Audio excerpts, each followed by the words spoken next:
سہل بن حنیف سے روایت ہے، انہوں نے کہا مجھے مزی کی وجہ سے بہت مشقت برداشت کرنی پڑتی تھی، کیونکہ میں اس کی وجہ سے بہت کثرت سے بار بار غسل کرتا تھا. ہر دفعہ جب کوئی ایموشنل ایسا فیلنگ آئی اور اس سے جسم سے کچھ پانی نکلا تو میں پھر نہانے لگ جاتا، پھر نہاتا تو بڑی مشکل میں تھا. تو میں نے رسول اللہ صلی اللہ علیہ وسلم سے دریافت کیا تو آپ نے فرمایا تجھے اس سے وضو کافی ہے. میں نے کہا اللہ کے رسول جو میرے کپڑے کو لگ جائے میں اس کا کیا کروں؟ فرمایا تجھے پانی کا ایک چلو کافی ہے، جہاں تیرا خیال ہے کہ وہ تیرے کپڑے کو لگ گئی ہے وہاں چلو بھر کے چھڑک دو، بس ہر وقت استنجے کی بھی ضرورت نہیں.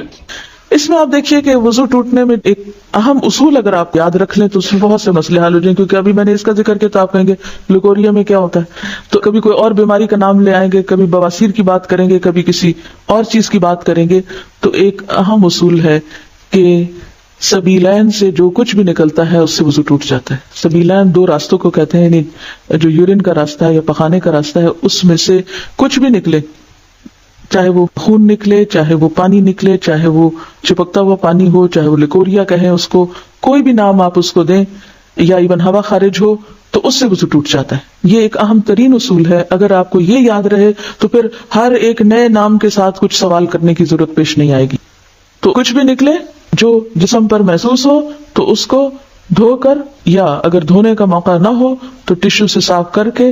میں اس لیے موقع کی بات کر رہی ہوں کہ عام طور پہ گھر میں تو سہولت ہوتی ہے، لیکن بعض اوقات آپ سفر میں ہیں، استنجے کا موقع نہیں ہوتا، تو ایسی صورت میں ایسی خواتین جن کو مسلسل ایسا ڈسچارج ہوتا ہے وہ پیڈ یا ٹشو استعمال کر کے وضو سے پہلے اس کو ہٹا دیں اور تازہ وضو کر لیں، چاہے ان کا ویسے وضو ہو بھی. تو چونکہ سبیلین سے کچھ بھی نکلے تو وضو نہیں رہتا، اس لیے اس نجاست کو صاف کرنا بھی ضروری ہے اور اس کے ساتھ دوبارہ وضو کرنا بھی. وضو کے بغیر نماز قبول نہیں کی جاتی.